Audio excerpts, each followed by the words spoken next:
If someone had told me 2 years ago that when I released my Investing in Shares Australia video that it would end up making this much money, I would have laughed them out of the room. This was a video I made over 2 years ago, and at the time I spent about half a day putting this video together in terms of research, planning, recording, and editing, and I just had to make this video because frankly, the amount of money this video made over the past 2 years is stupid. There's no other way to describe it except stupid. Feel free to head down to the comment section before we start this video and take a guess as to what you think this amount of money is. It's somewhere between $10,000 and $99,000, and all will be revealed down to the dollar later in today's video. Of course, you could just skip towards the part of the video where I do reveal what the number is, but if you do that, you will miss out on all of the other secrets that I'm going to reveal throughout today's video, so the choice is yours. Let me first start by explaining how people actually get paid on YouTube. How do I actually make money on YouTube? Because I'm sure it's something that a lot of people don't understand.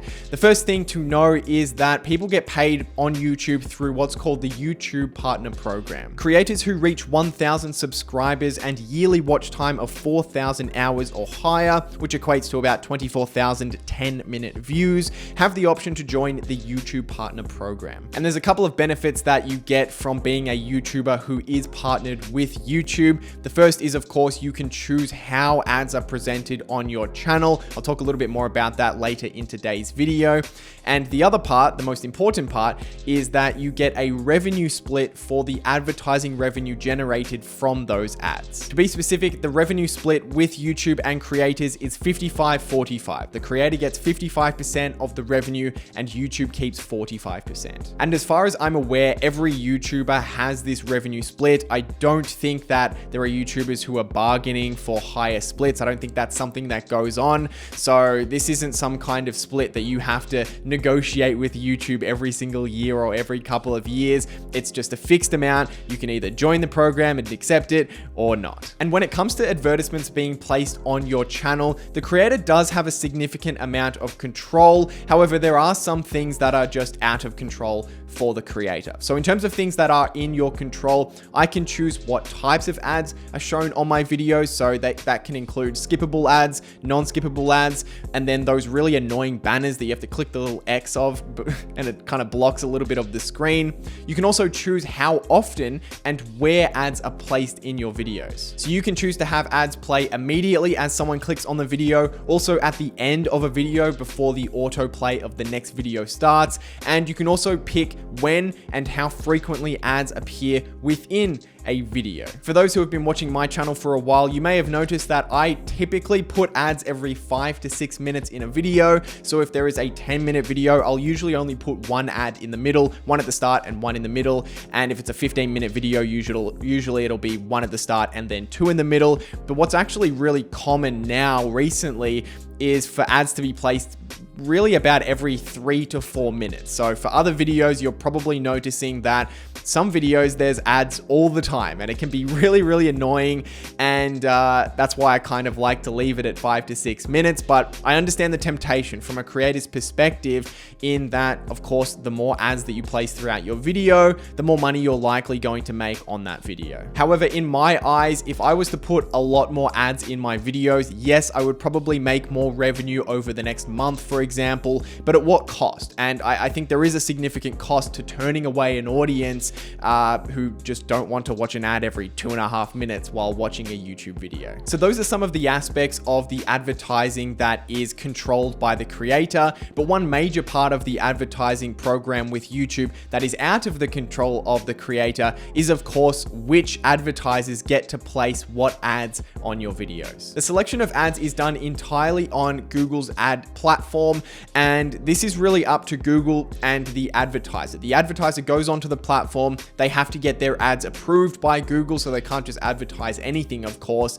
but then they are deciding where they want their videos, their advertisements to show on videos. And this is where advertisers have a lot of choice in terms of where they want to advertise on YouTube, because of course, depending on what they're selling with their advertisements, they will want to place their ads in certain places in front of certain audiences, and Google's ad platform allows them to do that. And there are a lot of different ways that advertisers can filter through and select how they want ads to be placed, or where they want ads to be placed, I should say. But some of the most common are by search term, age, gender, geography, as well as just picking out certain groups of videos specifically to advertise in front of. Another thing that I, as a creator, have no control over is how much advertisers are willing to pay or end up paying for ads on my videos. So the rate that advertisers pay for ads is done entirely through a bidding system where advertisers bid for ad placements. And of course, what that means is that for certain ad placements where there's a lot of demand, where advertisers are really competing vigorously for those spots, then they are going to be bidding up ad rates on those types of videos. And this is where we can start to understand why certain types of videos or certain types of channels make a lot more money on YouTube than other types of videos, because of course, advertisers don't want to advertise equally on every single video. Depending on who is watching that video and how many people are watching that video will of course determine the rates at which people are paid on YouTube. And the way that advertisers pay for these ads is usually one of two ways, although there are others, but usually it's either per click of the ad or per impression. So either how many people click on their ad and go through to their website, or how many people just see their ad on the video. But for us as creators, the most important metric that we watch in regards to ad rates is what's called the CPM, or it stands for the cost per mil or cost per 1,000 impressions. This is the simplest way to look at how much a video is earning in terms of revenue, because on a per view basis, the amount is so small. So by looking at it per 1,000 views, we can kind of get to a reasonable number that we can compare across a bunch of different videos. And for reference, for the rest of this video, the average CPM of a YouTube channel is between $3 and $4 US per 1,000 views. And if you're thinking that seems really low, that's because it is. That is incredibly low. If your videos are getting a CPM of $3 to $4, that means that even if you generate 100,000 views on a video, then the revenue generated by that video is likely going to be in the $300 to $400 range. Then you take out YouTube's 45% cut, and as a creator, for that 100,000 view video, you might be left with $100 to $200. And I think this is partly where there is this misconception that all YouTubers make no money and that it's just this hobby website that you can't make a career out of. And I think for some aspects of YouTube, that certainly can be true depending on what content you're making.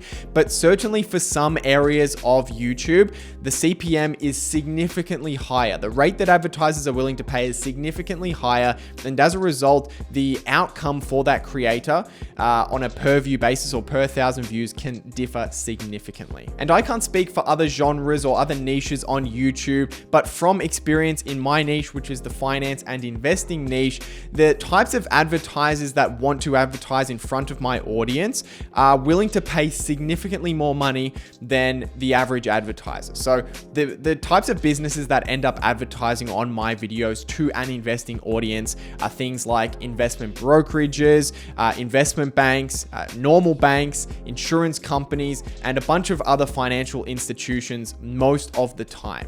And most of those businesses, if they can get you as a client, if they can get you to put your money in their bank or to take out a loan or to invest through their platform, they might be able to make thousands of dollars, tens of thousands of dollars in some circumstances from a single customer. So as a result, their cost to acquire customers, or the willingness for them to pay to acquire customers, is significantly higher than, say, a t-shirt business that is trying to sell you a t-shirt. Those two businesses are not going to be willing to pay and bid the same amount for a view in front of my audience. And the sheer amount that the CPM can vary from video to video, from genre to genre, can differ so massively. I think it might shock you how much it can differ. So again, the average CPM is around $3 to $4. On my channel, where I talk about investing, my CPM throughout the year bounces somewhere between $35 and $45. That's $35 to $45 per 1,000 views. So that is already 10 times the average CPM CPM, the average revenue generated per 1,000 views on a YouTube video. That's already 10 times just on my average channel. But if you think that is crazy, you're going to be in shock when you see the CPM that I had on this one video. So without delaying that, the CPM that was on that video, the video that we're going to be talking about today, is $142. Yes, that is correct. $142 per 1,000 views, while the average CPM, the average rate on YouTube is $3 to $4. And I have no idea why this video in particular has such a high CPM. I don't have any other videos on my channel that have a CPM anywhere near this. But what that meant for me in terms of revenue, again, this is a video I made in 2019 and it currently has about 354,000 views. Again, CPM of $142. And after you take out YouTube's cut, that leaves revenue for me of $32,534.50. And as I said at the start of the video, the only way to describe this is just stupid. I have no other words for this except stupid, right? And even more stupid than that number alone, 15,000, so about half of that, has come through this year, 2 years after I made that video, 2 years after I spent maybe 5 to 7 hours making the video. 2 years later, it makes me $15,000 in a year. So that's pretty much it for today's video. I just wanted to share this with everyone because again, it's kind of mind-blowing to me that happened for one video on my channel. I don't know. I'd love to hear your thoughts down in the comment section. Is that what you expected from today's video? Did you think it would be that high? Did you think it would be higher? And if there are other creators watching this video out there, have you experienced anything really strange where one video has had a ridiculously high CPM compared to your normal CPM? I'm really curious to hear your thoughts. And if you did enjoy today's video, even though it's a little bit different to my normal content, then make sure you leave a like on the video and hit subscribe if you want to stay up to date with more content in the future. But with that said, hope you guys have a great day and I'll see you in the next video.